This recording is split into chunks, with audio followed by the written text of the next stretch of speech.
Hello everyone, my self Ram Pachauri, faculty of allied health sciences. मैं आपको यहाँ पर डिप्लोमा बैचलर कोर्सेज़ के लिए आपको different pathology, microbiology, biochemistry, anatomy, physiology, अलग अलग सब्जेक्ट्स जो है मैं आपको वीडियोस यहाँ प्रोवाइड करता हूँ।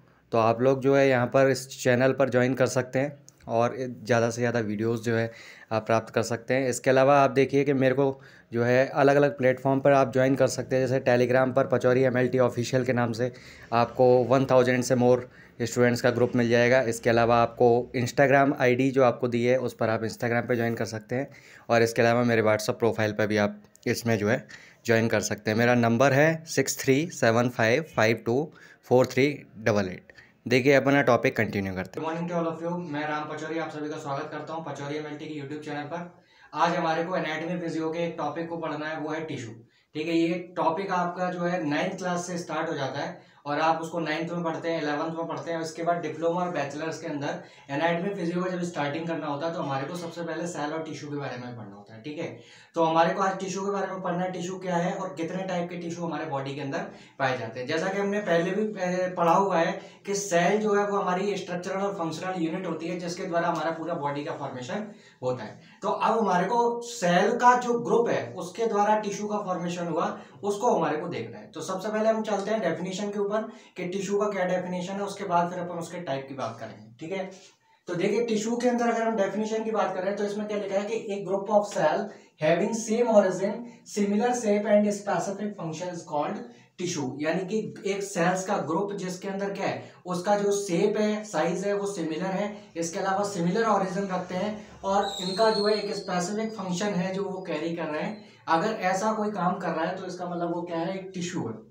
ये तो हो गई इसकी डेफिनेशन। ठीक है, अगर हम देखें तो हमारे बॉडी के अंदर बेसिकली 4 टाइप के टिश्यू हैं जो पाए जाते हैं जिसके द्वारा हमारा पूरा बॉडी का फॉर्मेशन होता है। जिसमें सबसे पहले एक टिश्यू होता है जिसको बोलते हैं एपिथेलियल टिश्यू, दूसरा होता है कनेक्टिव टिश्यू, तीसरा होता है मस्कुलर टिश्यू और चौथा होता है नर्वस टिश्यू। इन सबके मिलकर के ही हमारी पूरी बॉडी का फॉर्मेशन होता है। अब हमारे जब एम्ब्रियोनिक डेवलपमेंट हो रहा होता है तो उस दौरान क्या होता है कि एम्ब्रियोनिक डेवलपमेंट के टाइम पर हम देखें तो हमारे एम्ब्रियोनिक डेवलपमेंट के टाइम पर क्या होता है कि आप देखेंगे कि हमारी जो एम्ब्रियोनिक लेयर है वो 3 जर्म लेयर से हमारा जो है पूरा बॉडी का फॉर्मेशन होता है। ठीक है, इस तरीके से हमारी 3 जर्म लेयर्स हैं जिनके द्वारा हमारा बॉडी बना हुआ है। जिसमें से सबसे आउटर मोस्ट जो लेयर है उसको आप क्या कहते हो, ये वाली जो लेयर है इसको आप बोलते हो एक्टोडर्म। ठीक है, ये वाली जो होती है इसको बोलते हैं मीजोडर्म। नाम से पता लग रहा है मीजो मतलब मिडिल वाली, तो ये वाली क्या हो जाएगी आपकी मीजोडर्म। ठीक है, और सबसे आखिरी जो होती है इसको बोलते हैं एंडोडर्म। ठीक है, यानी कि हमारे जितने भी टिश्यूज हैं उनका फॉर्मेशन इन तीनों जर्म लेयर में से ही किसी जर्म लेयर से होगा। तो एम्ब्रियोनिक डेवलपमेंट के अंदर जब ऑर्गन्स और हमारे जितने भी डेवलपमेंट होते हैं तो वो क्या है, पहले से ऑलरेडी डिसाइडेड हो जाता है किस टिश्यू के द्वारा बनना है और वो कौन सी जर्म लेयर से फॉर्म होगा। तो इसके अंदर हम देखें तो एपिथेलियल टिश्यू जो होता है वो आपकी तीनों टाइप की जर्म लेयर से बनता है। एपिथेलियल टिश्यू में कुछ है जो एक्टोडर्म से बनते हैं, कुछ है जो मेसोडर्म से बनते हैं और कुछ होते हैं जो एंडोडर्म से बनते हैं। वहीं पर हम देखें कनेक्टिव और मस्कुलर, ये दोनों मिड में पाए जा रहे हैं और इनको हम ऐसे याद रख सकते हैं कि ये बीच में है, इसीलिए किससे बने होंगे, मेसोडर्म से। यानी कि आपका जो कनेक्टिव और मस्कुलर टिश्यू है वो मेसोडर्म के द्वारा बना होता है और जो नर्वस टिश्यू होता है वो हमारा एक्टोडर्म के द्वारा फॉर्मेशन होता है। तो आज की क्लास में हम पहले एपिथेलियल टिश्यू देखेंगे, उसके बाद फिर अपन कनेक्टिव टिश्यू पर मूव करेंगे। तो आइए देखते हैं।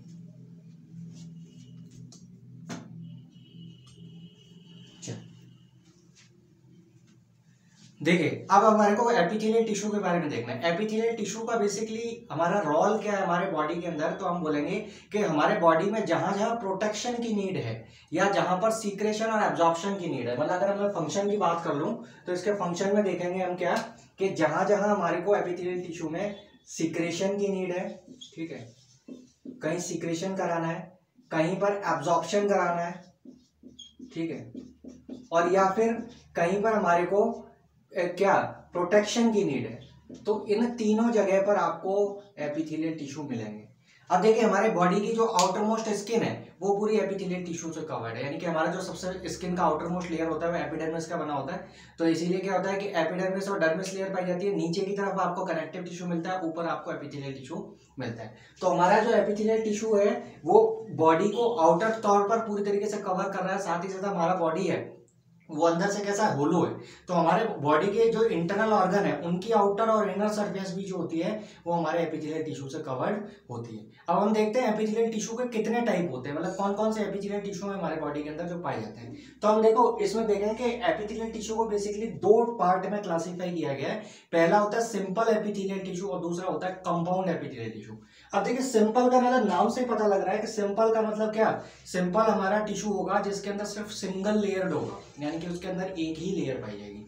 इसके अंदर आपके 4 टाइप के सिंपल एपिथेलियल टिश्यू होते हैं, जिसमें सबसे पहला होता है सिंपल स्क्वामस एपिथेलियम, सेकंड होता है सिंपल क्यूबॉइडल एपिथेलियम, तीसरा होता है सिंपल कॉलमनार एपिथेलियम और चौथा होता है सिंपल सिलिएटेड एपिथेलियम। एक्चुअली ये सिंपल सिलिएटेड एपिथेलियम है वो आपके स्क्वामस, कॉलमनार और क्यूबॉइडल है, इन्हीं का एक वेरिएंट है, ठीक है, मतलब उसी के से मिलता जुलता है, उसमें कुछ आपको चेंजेस देखने को मिलेंगे। तो इसमें जो है एक तो होती है सिंपल और एक होती है कंपाउंड। पहले अपन देखते हैं सिंपल के बारे में।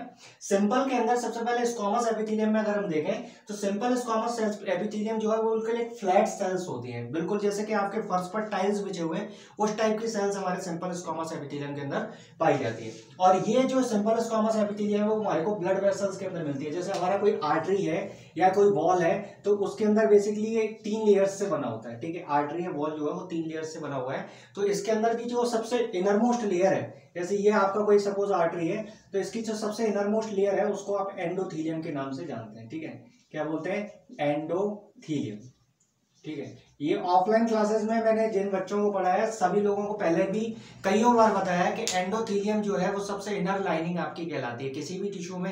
जैसे आप आर्टरी के अंदर देखें बेसिकली तो आर्टरी में हमारे को जो इनर लाइनिंग है जिसको ट्यूनिका इंटीमा के नाम से जानते हैं, सबसे बाहरी लेयर ट्यूनिका एक्सटर्ना, बीच वाली ट्यूनिका मीडिया और तीसरा वाला जो है वो ट्यूनिका इंटीमा। तो इनके अंदर जो इनरमोस्ट लेयर है उसको आप एंडोथीलियम के नाम से जानते हैं, जिनमें एपिथेलियल टिश्यू की कवरिंग पाई जाती है। और कौन सा वाला, स्क्वामस एपिथेलियम। इसके अलावा ये जो है बेसिकली क्या है, हमारा जो डिफ्यूजन का काम है वो आपके इसके अंदर हो रहा है, किसके अंदर, आपके स्क्वामस एपिथेलियम में डिफ्यूजन का काम हो रहा है। यानी कि आपको क्या करना है कि न्यूट्रिशन जो लेना है, ठीक है। इसके अलावा जो ब्लड वेसल्स में न्यूट्रिशन के अलावा हम बोले तो एल्वियोली जो लंग्स का है उनके अंदर ऑक्सीजन और CO2 का डिफ्यूजन हमें करवाना है। तो उसके लिए हमारे को क्या होगा कि जो स्क्वामस एपिथेलियम है वो पाई जाएगी। तो हमारे को 2 एग्जाम्पल याद रख लेने हैं, कौन कौन सा, एक तो लंग्स के एल्वियोली और दूसरा आपका ब्लड वेसल। इसमें देखिए पूरे जितने भी हैं उनमें एग्जाम्पल सबसे ज्यादा इंपॉर्टेंस रखते हैं कि कौन से टिश्यू का क्या एग्जाम्पल रहने वाला है। तो ये तो हो गया आपके सिंपल स्क्वामस एपिथेलियम। इसका ये डायग्राम आप ध्यान रख लें कि इसका डायग्राम कैसे बनेगा, ठीक है। आपके फ्लैट सेल्स है जो आपको देखने को मिल रही है। देन इसके बाद अपन बात करें simple cuboidal epithelium. Cuboidal epithelium का मतलब है कि एक ऐसी सेल जो क्यूब जैसी दिखती है, जैसे आइस क्यूब्स होते हैं, आप यहाँ देख पा रहे हो आइस क्यूब जैसे दिख रहे हैं ना, तो ये क्या है, क्यूबॉइडल एपिथेलियम है, जिसके अंदर नीचे की तरफ हर टिश्यू में देखा जाए तो यहाँ पर आपको ये क्या है, इसको बोलते हैं बेसमेंट मेम्ब्रेन, ठीक है। बेसमेंट मेम्ब्रेन है जो आपके क्या है हर जगह पाई जाती है, ठीक है, बेसमेंट मेम्ब्रेन बोलते हैं। तो ये आपके सब जगह प्रेजेंट होगी टिश्यू के नीचे की तरफ, ठीक है। इन्हीं के द्वारा क्या होगा कि कनेक्टिव टिश्यू से जो न्यूट्रिशन है वो आपको एपिथेलियल टिश्यू में मिलेगा। इनके अंदर कोई जनरली ब्लड सप्लाई नहीं है, तो ये क्या है कि सारा जो न्यूट्रिशन है वो किसके द्वारा, कनेक्टिव टिश्यू के द्वारा लेती है। इनके अंदर एग्जांपल आपके क्या है, थायराइड ग्लैंड और आपके किडनी और सलाइवरी ग्लैंड, ये तीनों एग्जांपल आपके किसके हैं, इस सिंपल क्यूबॉइडल एपिथेलियम के, ठीक है। इनके अंदर सेल्स आपको क्यूब फॉर्म में पाई जाती है। इसके बाद अपन ये बोला कि ये जो आपकी सिंपल क्यूबॉइडल और सिंपल कॉलमनर ये दोनों ही उन जगह पाई जाएगी जहां पर आपको कोई डाइजेशन एब्जॉर्प्शन की नीड है या कोई सिक्रेशन कराने की नीड है। जैसे आपके थायराइड ग्लैंड से हार्मोन रिलीज हो रहे हैं T3 T4, ठीक है। इसके अलावा किडनी है, किडनी से भी हार्मोन्स वगैरह निकलते हैं और कुछ सिक्रेशन कराने के लिए या फिर आपके फिल्ट्रेशन वगैरह में हेल्प करता है। सलाइवरी ग्लैंड से आपका सलाइवा सीक्रेट हो रहा है तो ये सिक्रेशन करता है, ठीक है। देन उसके बाद अपन बात करें कॉलमनर एपिथेलियम में, तो डाइजेस्टिव सिस्टम के अंदर मैक्सिमम जगह आपको कॉलमनर एपिथेलियम देखने को मिलेगा। और कॉलमनर एपिथेलियम जनरली क्या होता है कि आपका पिलर शेप्ड सेल होती है। ये कैसी है, पिलर शेप, यानी कि आपको जैसे लंबा सारा पिलर होता है वैसे दिख रही है। और इसके अंदर जो न्यूक्लियस है, ये वाला जो न्यूक्लियस है वो आपको नीचे की तरफ सेडिमेंटेड सा दिखाई देगा, बिल्कुल नीचे आपको बेसल एरिया में पाया जाएगा, ठीक है। तो ये आपकी क्या कहलाएगी, सिंपल कॉलमनर एपिथेलियम। एग्जांपल आपको याद रखना है, डाइजेस्टिव सिस्टम के अंदर मैक्सिमम जितने भी हैं वहां पर आपको सिंपल कॉलमनर एपिथेलियम मिलता है। देन इसके बाद लास्ट आती है आपकी सिंपल सिलिएटेड एपिथेलियम। ये सिलिएटेड एपिथेलियम जो है इसका मतलब क्या है कि आपकी किसी भी एपिथेलियल टिश्यू के ऊपर, चाहे इसके ऊपर चाहे इसके ऊपर चाहे इसके ऊपर, अगर कोई आपको जो है ऐसी धागे जैसी संरचना है, ये अगर आपको पाई जा रही है, ये सीलिया है, ठीक है। जैसा कि आप देखते हैं कि किसी भी सेल के अंदर सीलिया जो है आपके मूवमेंट या प्रोपेल करने में हेल्प करते हैं। तो जैसे हमारे फैलोपियन ट्यूब के अंदर हम देखें तो हमारा जो ओवा होता है वो ओवा मूवेबल नहीं होता। तो हमारा जो फैलोपियन ट्यूब की जो ग्रेस्पिंग वाली जो जगह है, जहां से अपन क्या करते हैं कि ओवम को जो है ग्रेस्प कर लेते हैं, वो फैलोपियन ट्यूब में आगे इंसिलिएटेड एपिथेलियम के जरिए क्या करता है, आगे ये जो सीलिया है वो क्या करते हैं, उसको आगे धकेलने का काम करते हैं, ठीक है। ऐसे ही हमारा ट्रैकिया के अंदर भी, हम गले के अंदर जैसे कोई भी इंफेक्शियस एजेंट या कोई भी एंटर कर जाता है तो उस दौरान भी क्या होता है कि हमारे खराश के जरिए या कफ के द्वारा, कफिंग से अब हम क्या करते हैं उसको जो है बाहर निकाल देते हैं। या फिर अगर कोई बैक्टीरिया अंदर चला भी गया तो वो क्या होगा, हमारे स्टोमक की वॉल के अंदर जो एसिड प्रेजेंट है उसके द्वारा क्या हो जाएगा, नष्ट हो जाएगा। तो ये बेसिकली अपने 4 एग्जांपल है जो हमारे को ध्यान रखना है, किसके लिए, simple squamous simple epithelial tissue के अंदर, ठीक है। अब हमारे को देखना है इसके कंपाउंड एपिथेलियम। कंपाउंड एपिथेलियम का मतलब सिंपल सा है कि आपका कंपाउंड एपिथेलियम का मतलब क्या होगा कि आपके मल्टीपल लेयर्स पाई जा रही है। तो इसके अंदर 2 तरीके के मिलते हैं, एक होता है स्ट्रैटिफाइड एपिथेलियम और एक होता है ट्रांजिशनल एपिथेलियम।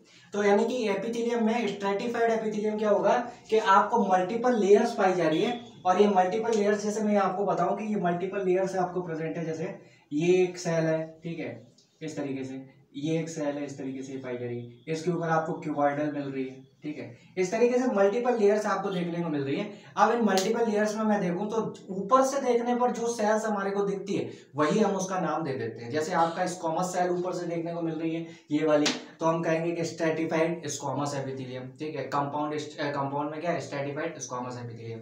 अगर इसमें जो है ऊपर की तरफ से क्यूबॉइडल सेल दिख रही है तो आप बोलोगे स्ट्रैटिफाइड क्यूबॉइडल एपिथेलियम, और इसके अंदर अगर हमारे को कॉलमनार सेल दिख रही है तो हम बोलेंगे स्ट्रैटिफाइड कॉलमनार एपिथेलियम। मतलब हमारे को मल्टीपल लेयर्स पाई जा रही है, उन मल्टीपल लेयर्स के अंदर क्या होगा कि आपका जो ऊपरी जो सरफेस पे लेयर आपको ऊपर से देखने में मिलेगी वो आपकी स्ट्रैटिफाइड एपिथेलियम हो जाएगी, ठीक है। तो इसके अंदर एग्जांपल आप क्या याद रखेंगे, स्किन, हेयर और नेल्स, ये आपके क्या है, स्ट्रैटिफाइड एग्जांपल है, ठीक है। ये क्या है कि 2 तरीके की हो सकती है, केराटिनाइज भी हो सकती है और नॉन केराटिनाइज हो सकती है, ठीक है। तो आपके जो केराटिनाइज है यानी कि जहां पर केराटिन का प्रोटीन पाया जा रहा है तो वो क्या हो जाएगी, आपकी केराटिनाइज्ड स्ट्रैटिफाइड एपिथेलियम हो जाएगी, ठीक है। तो इसके अंदर ये स्किन, हेयर और नेल्स एग्जांपल हो जाएंगे। और नॉन केराटिनाइज जैसे आई है, आई का अपन जो बोले तो उसके अंदर आपको क्या है, नॉन केराटिनाइज एपिथेलियम मिलती है। और लास्ट आपका एग्जांपल है क्या, ट्रांजिशनल एपिथेलियम, जो कि कंपाउंड का सेकंड टाइप है, जिसमें क्या होता है ट्रांजिशनल एपिथेलियम में आपका जो 2 लेयर्स है आपस में क्या कर रही है, ट्रांजिशन कर रही है, ठीक है। आपके ये जो है स्ट्रेचेबल जो मसल्स यूरिनरी ब्लैडर के अंदर यूट्रोसल मसल वगैरह पाई जाती है, उन जगह आपको यूरोथेलियम जो होती है, इसको आप यूरोथेलियम के नाम से भी जानते हैं। तो ये यूरिनरी ब्लैडर की जो लाइनिंग है वो आपको ट्रांजिशनल एपिथेलियम की देखने को मिलेगी। और ये क्या करेगी, हमारे जो यूरिनरी ब्लैडर है उसको जब यूरिन से फिल हो जाता है तो वो स्ट्रेच्ड होने में यूट्रोसल मसल्स जो है वो पाई जाती है। इसके अलावा ये जो एपिथेलियल लेयर है वो हेल्प करती है, ठीक है। तो ये अपना क्या हो गया, पूरा एपिथेलियल टिश्यू का पार्ट कंप्लीट हो चुका है, ठीक है। आप अच्छे से इसको देखें, इसको रिपीट करके बाद में दोबारा से एक बार देख लें ताकि अच्छे से आपको समझ हो जाए। आपको सारे एग्जांपल्स इसके अच्छे से याद रखने हैं और आपको कौन सा टिश्यू कैसा दिखता है उसका आइडेंटिफिकेशन आपको पता होना चाहिए। आपको अगर हिस्टोलॉजिकल एग्जामिनेशन देखने हैं तो उनके अंदर आपको इनके अंदर होने वाले चेंजेस हैं वो जब आप ये समझ लेंगे तो हिस्टोलॉजिकल एग्जामिनेशन आपको समझने में आसानी होगी, ठीक है। तो आई होप कि आपको ये वीडियो समझ में आया होगा। नेक्स्ट वीडियो में अपन कनेक्टिव टिश्यू के बारे में देखेंगे और उसकी डिटेल को स्टडी करेंगे। जब तक के लिए थैंक यू सो मच, मिलते हैं नेक्स्ट वीडियो में।